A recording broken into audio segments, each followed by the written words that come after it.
Chapter 19 of A Book of Discovery.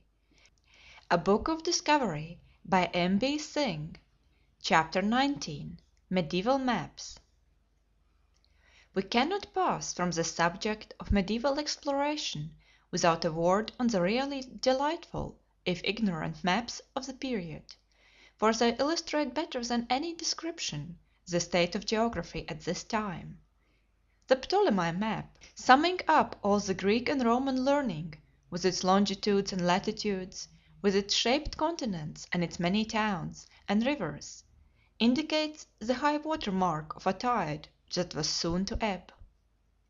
With the decline of the Roman Empire and the coming of Christianity, we get a new spirit inspiring our medieval maps, in which Jerusalem, hitherto totally obscure, dominates the whole situation. The Christian topography of Cosmas in the sixth century sets a new model. Figures blowing trumpets representing the winds still blow on to the world, as they did in the days of Ptolemy, but the earth is once more flat, and it is again surrounded by the ocean stream. Round this ocean stream, according to Cosmas, is an outer earth, the seat of paradise, the earth beyond the ocean where men dwelt before the flood. Although these maps of Cosmos were but the expression of one man's ideas, they served as a model for others. There is at Turin a delightful map of the eighth century with the four winds and the ocean stream as usual.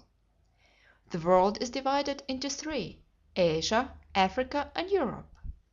Adam and Eve stand on the top. To the right of Adam lies Armenia and the Caucasus. To the left of Eve are Mount Lebanon, the river Jordan, Sidon, and Mesopotamia. At their feet lie Mount Canaan, Jerusalem, and Babylon. In Europe we find a few names, such as Constantinople, Italy, France, Britannia, and Scotland are islands in the encircling sea. Africa is suitably represented by the Nile. Of much the same date is another map known as the Albi, preserved in the library at Albi in Languedoc. The world is square, with rounded corners. Britain is an island off the coast of Spain, and a beautiful green sea flows round the whole. An example of 10th century map making, known as the Cottoniana or Anglo-Saxon map, is in the British Museum. Here is a mixture of biblical and classical knowledge. Jerusalem and Bethlehem are in their place, and the Pillars of Hercules stand at the entrance of the Mediterranean Sea. The British Isles are still distorted, and quantities of little unnamed islands lie about the north of Scotland. In the extreme east lies an enormous Ceylon. In the northeast corner of Asia is drawn a magnificent lion with mane and curling tail, with the words around him, "Here lions abound." Africa as usual is made up of the Nile, Alexandria at its mouth, and its source in a lake. There is another form of these early maps. They are quite small and round. They are known as T maps, being divided into three parts: Europe, Asia, and Africa.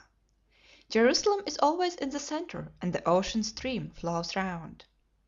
After the manner of these, only on a very large scale, is the famous Mappa Mundi, by Richard of Haldinghan, on the walls of the Hereford Cathedral of the 13th century. Jerusalem is in the center, and the Crucifixion is there depicted.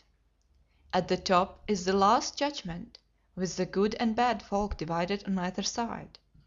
Adam and Eve are there, so are the Pillars of Hercules, Scylla, and Charybdis, the Red Sea colored red, the Nile, and the Mountains of the Moon, strange beasts and stranger men. With the Hereford map came in that pictorial geography that makes the maps of the later Middle Ages so delightful. "This is indeed the true way to make a map," says a modern writer. "If these old maps erred in the course of their rivers and the lines of their mountains and space, they are not so misleading as your modern atlas with its too accurate measurements. For even your most primitive map, with Paradise in the east, a gigantic Jerusalem in the centre, gives a less distorted impression than that which we obtain from the most scientific chart on Mercator's projection. CHAPTER 20.